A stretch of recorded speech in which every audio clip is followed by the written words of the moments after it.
May 1945, a prisoner of war camp in southern England. The war in Europe has been over for 3 weeks. A group of German women stand outside their barracks in the morning light. They wear mismatched civilian clothes and faded military tunics. Their faces are pale, cautious. Some clasp their hands together. Others stare at the ground. An allied officer approaches. He speaks through a translator. His words are simple, almost mundane. You are permitted to walk freely within the camp perimeter. You may use the recreation yard. You may sit outside during the day. Silence. The women do not move. They exchange glances. Uncertain, afraid. One woman's lips tremble. Another shakes her head slightly, as if she has misheard. They had expected punishment, retribution, the kind of treatment they had been told the Allies would deliver, what they had seen in their own camps. Instead, they are told they can walk freely. It takes several minutes before the first woman takes a step forward, then another. Slowly, hesitantly, they begin to move, testing the boundaries of something they cannot yet comprehend. Freedom, even in captivity, feels impossible. Germany surrendered on May 8, 1945. The Third Reich collapsed in a wave of fire, rubble, and chaos. Millions of soldiers laid down their arms. Cities burned. Refugees flooded the roads. The Nazi state, which had promised a 1,000-year empire, disintegrated in less than 6 years. Among those swept into Allied custody were thousands of women. They were not frontline soldiers, but they had served the Wehrmacht and SS in vital roles. Blitzmittel, young women of the Reich Labor Service, Nachrichtenhelfer, communications assistants who operated radios and switchboards, nurses who had worked in field hospitals, factory workers who assembled munitions, secretaries in military offices. Some had been members of the Bund Deutscher Mägde, the girls' wing of the Hitler Youth. Before transitioning into auxiliary service, they had believed in the cause, or they had simply obeyed. Many were teenagers when the war began. By 1945, they were young women standing in the ruins of everything they had known as Allied forces advanced into Germany. These women were captured alongside retreating soldiers. Some surrendered willingly, exhausted and starving.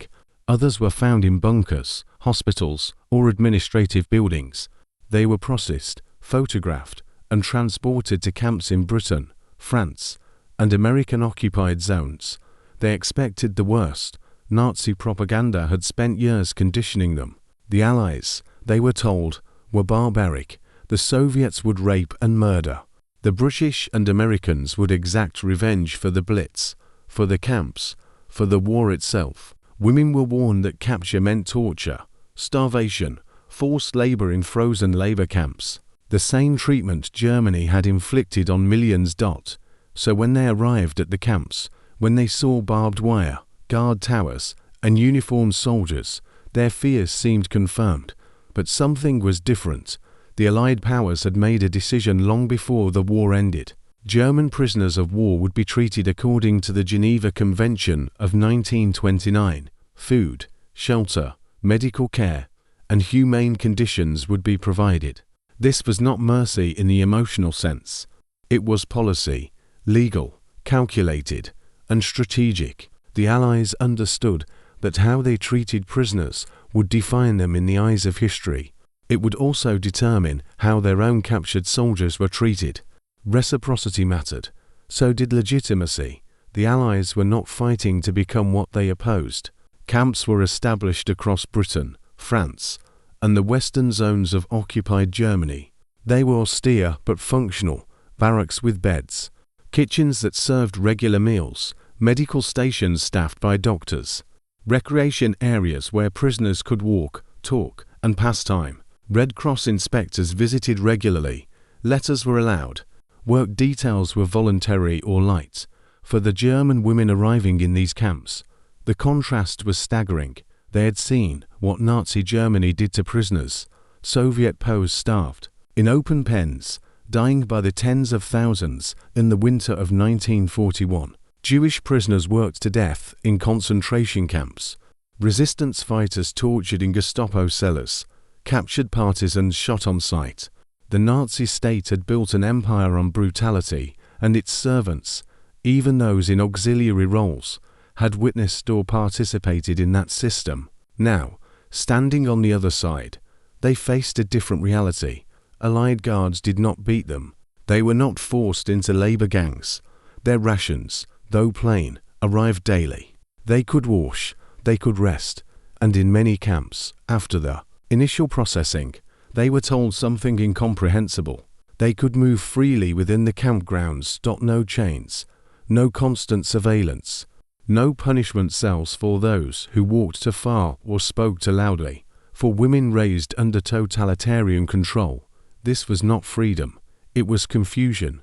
It was disbelief. It was a reality their minds struggled to accept. Angle 1. Psychological shock. The weight of propaganda. Women had been conditioned to fear capture more than death. 4 years, Nazi propaganda had painted the Allies as monsters. Goebbels' broadcasts warned that Soviet soldiers would ravage German women. British and American forces, they were told, would strip them of dignity, starve them, work them until collapse. The message was clear. Surrender meant suffering. This propaganda was not idle rhetoric. It was designed to keep soldiers and auxiliaries fighting to the bitter end. It created a psychological prison long before physical capture occurred. When the women arrived at Allied camps and were not immediately brutalized, their minds struggled to reconcile reality with expectation. Some believed it was a trick, that kindness was a prelude to cruelty. Others felt profound confusion, unable to process why their captors treated them with basic human decency. A few experienced guilt. If the enemy could show restraint, what did that say about the Reich they had served? One former prisoner later recalled the first night in a British camp. She had lain awake, waiting for guards to come, waiting for the violence she had been promised. It never came. In the morning, she was handed a tin cup of coffee and a piece of bread. She wept, not from relief, but from the disorientation of survival. Angle 2. Daily life. The mundane freedom inside the camps. Routines developed. Women were assigned barracks, given blankets, and told where meals would be served. They were allowed to keep personal items. This ordinariness was jarring. There were no roll calls at dawn where prisoners stood 4 hours in freezing cold. No random beatings, no selections. The guards were professional, distant, but not cruel. Punishment existed for serious infractions, but it was measured confinement, not torture. For women who had lived under the rigid hierarchies of Nazi Germany, where obedience was enforced through fear, this system felt alien. They had freedom within limits, trust within structure. It was not the totalitarian clarity they had known. It was something else entirely. Angle 3. Allied military reasoning, law, strategy, and morality. The decision to treat German POWs humanely was not purely ethical. It was pragmatic. Allied commanders understood that international law required adherence to the Geneva Convention. Violating those standards would damage the moral authority they claimed over the Axis powers. It would undermine post-war legitimacy and complicate the trials at Nuremberg, where Nazi leaders would be prosecuted for war crimes. There was also a strategic calculation. Humane treatment encouraged surrender. German soldiers and auxiliaries who believed they would be treated fairly were more likely to lay down arms rather than fight to the death. This saved Allied lives. It accelerated the collapse of resistance. Furthermore, the Allies needed cooperation. Occupied Germany required reconstruction, administration, and denazification. Brutalizing prisoners would create resentment, fuel insurgency, and make post-war governance nearly impossible. Treating captives with basic dignity was an investment in stability. British and American military leaders also recognized the propaganda value. The contrast between Allied camps and Nazi atrocities could be documented, photographed, and broadcast. It demonstrated that democracy, even in war, operated under law, that restraint was not weakness but strength. For the female prisoners, these calculations were invisible. They experienced only the results, a system that, while restrictive, did not dehumanize them. Angle 4. Cultural clash. Freedom without control for many of the German women. Freedom felt dangerous. They had grown up in a society where every aspect of life was controlled. School, work, leisure, even language were dictated by the state. Obedience was survival. Independent thought was punished. In the camps, they were suddenly granted autonomy. They could choose when to walk outside. They could sit in groups and talk without permission. They could refuse certain tasks without facing execution. This terrified some of them. One former prisoner described the experience as vertigo. She had spent years being told what to do, when to do it, and how to think. Now, in captivity, she was expected to make small decisions: where to sit, what to eat first, whether to join a conversation. These tiny freedoms felt overwhelming. Others tested the boundaries cautiously. They would walk to the edge of the permitted zone and stop, waiting to see if guards would shout or strike them. When nothing happened, they would take another step, then another. Slowly, trust began to replace fear, but trust was fragile. Some women never fully believed the kindness was real. They remained guarded, waiting for the moment the mask would drop and the true cruelty would emerge. For them, captivity was a psychological tension that never fully resolved. The turning point came in moments, not declarations. There was no single dramatic event, but rather a series of small realizations that accumulated into undeniable truth. In a camp outside London, a young woman named Ilse had been a signals operator in the Wehrmacht. She was 19 years old. For 2 weeks after her arrival, she had stayed close to the barracks, moving only when necessary. She ate quickly, spoke little, and avoided eye contact with the guards. One morning in late May, a British officer approached her group during breakfast. Through a translator, he explained the camp rules again. They could use the recreation yard between morning and evening roll call. They could walk the perimeter path. They could sit on the benches near the barracks. There would be no punishment for doing so. Ilse did not believe him. That afternoon, she watched as another prisoner, an older woman who had worked in a military hospital, walked slowly toward the yard. The woman hesitated at the threshold, then stepped onto the grass. She stood there for a long moment, as if expecting sirens or shouts. Nothing happened. She took another step, then another. She sat down on a bench. No guard came. No whistle blew.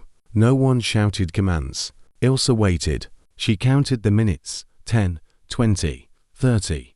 The woman remained seated, her face turned toward the sun. Other prisoners began to emerge from the barracks. Slowly, cautiously, they followed. Within an hour, a dozen women sat scattered across the yard, some alone, some in quiet pairs. Ilse stood at the doorway, her heart pounding. Every instinct told her this was a trap, but the evidence before her eyes contradicted her fear. She took a breath and stepped outside. The grass beneath her feet felt strange. She had not walked freely outdoors in months. She moved toward an empty bench and sat down. Her hands shook. She waited for someone to stop her, to drag her back, to punish her for this small act of independence. No one came. She sat there for an hour, motionless, barely breathing, until the evening bell rang and the women were called back inside. That night, she lay in her bunk and realized something had broken inside her. Not her spirit, her certainty. The certainty that cruelty was inevitable, that power always meant violence. The realization spread differently for each woman. Some accepted the new reality quickly. Others clung to suspicion for weeks, even months. A few never truly believed it. In a camp near Calais, France, a former Blitzmittel named Greta had been captured during the final retreat across the Rhine. She was 17. She had been taught that the French hated Germans with a burning intensity, that they would seek revenge for the occupation, for the deportations, for the humiliation of 1940. When French guards escorted her group to the mess hall on the first day, she expected rotten food, beatings, deliberate starvation. Instead, she was handed a metal tray with soup, bread, and a small portion of canned meat. The soup was warm. The bread was fresh. She stared at it, unable to move. The guard gestured for her to sit. She obeyed, still waiting for the moment the tray would be knocked from her hands. The moment laughter would erupt. The moment cruelty would reveal itself. She ate slowly, mechanically, tasting nothing. Days passed. The meals continued. No one mocked her. No one struck her. The guards were brusque but not violent. They gave orders, maintained discipline, but did not torment. One afternoon, a Red Cross representative visited the camp. She was a middle-aged woman in a crisp uniform, carrying a clipboard. She spoke to the prisoners through an interpreter, asking about conditions, medical needs, and mail from home. She handed out small care packages, soap, toothbrushes, writing paper. Greta received the package and held it in her hands, staring at the Red Cross emblem. She had seen that symbol before, in propaganda films depicting Allied decadence and weakness. Now it was in her hands, tangible and real. That night, she broke down. Not from despair, but from the crushing weight of cognitive dissonance. Everything she had been taught about the enemy was wrong. If they were wrong about this, what else had been a lie? Other women experienced similar moments. A nurse who had expected to be worked to death found herself treated by Allied doctors when she fell ill with pneumonia. A radio operator who anticipated interrogation and torture was instead asked simple administrative questions and then left alone. A factory worker who believed she would be starved was given the same rations as the guards, plain but sufficient. The shock was not just physical, it was existential. These women had built their identities around a narrative of superiority, of justified struggle, of enemies who were subhuman and vengeful. To discover that their captors were more humane than their own leaders, that the decadent democracies upheld laws and dignity while the Reich had built camps of death, shattered the foundation of their worldview. Some wept, some fell silent. A few became angry, not at their captors, but at the system that had lied to them. Others retreated inward, unable to reconcile the past with the present, but all of them, eventually, had to face the same undeniable fact. They had been told they would be destroyed, and instead, they were being treated like human beings. The war ended, but captivity continued. Repatriation was not immediate. Germany was in ruins, divided into occupation zones, its infrastructure shattered. There was nowhere to send these women that resembled the country they had left. The Allied powers needed time to process millions of prisoners, to conduct denazification screenings, to determine who had been complicit in war crimes and who had simply served. For the German women, the wait stretched from weeks into months. Some remained in camps until late 1946. During that time, they received letters from home when mail could get through. The messages described devastation: Berlin reduced to rubble, Hamburg burned, Dresden obliterated, families scattered, missing or dead. The Germany they had known no longer existed. In the camps, they began to process what had happened. Educational programs were introduced, part of the Allied denazification effort. Prisoners were shown documentary footage of concentration camps, Bergen-Belsen, Dachau, Auschwitz, the skeletal survivors, the mass graves, the gas chambers. Many refused to believe it at first. They insisted it was propaganda, fabricated to justify the war. But the evidence was overwhelming. Testimony from survivors, photographs, the sheer scale of documentation. Slowly, painfully, some began to understand what they had been part of, even indirectly. Not all of them accepted responsibility. Some clung to denial. Others claimed ignorance. They had only done their jobs, followed orders, never questioned. A few experienced genuine remorse, though expressing it openly was dangerous among fellow prisoners who remained loyal to the Nazi ideology. When repatriation finally began, the women were transported back to Germany in stages. They returned to a country under foreign occupation, where food was scarce, cities were destroyed, and the social order had collapsed. The Allied authorities issued them discharge papers and minimal supplies. Then they were released into the chaos. For those who had been held in British or American camps, the transition was jarring. They had spent months in structured environments, where meals arrived regularly, where violence was absent, where rules were clear. Now they faced a broken nation where survival required resourcefulness, black market connections, and endurance. Some women spoke openly about their experiences as prisoners. They told families and friends that the Allies had treated them fairly, even kindly. This confession was not always welcomed. In certain circles, admitting the enemy had shown humanity was seen as betrayal, as weakness, or as proof of Allied brainwashing. Others remained silent. They buried their experiences, refusing to discuss the camps or the contrast between what they had expected and what they had received. For them, the truth was too complicated, too painful, or too dangerous to share in a society still processing defeat and occupation. Those who had been held in Soviet camps told vastly different stories. Conditions in the East were brutal. Forced labor, starvation rations, disease, and death were common. Thousands of German women died in Soviet captivity. The contrast reinforced what many Germans already believed, that the Western Allies, whatever their flaws, operated under a different moral framework than Stalin's regime. In the decades that followed, some former prisoners wrote memoirs. They described the shock of humane treatment, the slow erosion of propaganda's grip, and the difficulty of rebuilding identity after ideological collapse. Historians collected testimonies, archival footage, and photographs preserved the reality of the camps, not the horrors they had feared, but the mundane evidence of order, law, and restraint. The experience left a legacy. It demonstrated that even in total war, even against an enemy responsible for unspeakable atrocities, democratic nations could maintain standards, that adherence to law was not naivety but strength, that treating prisoners with dignity did not diminish victory, it defined it. The German women who walked freely within those camps carried that knowledge for the rest of their lives. Some learned from it, some dismissed it, but none forgot the moment they realized that everything they had been taught about the enemy was a lie. There is a photograph from 1945. Group of German women sitting on benches outside a barracks in southern England. The sun is shining. Some are reading. Others talk quietly. A guard stands in the distance, leaning against a fence post. Relaxed. It is an unremarkable image.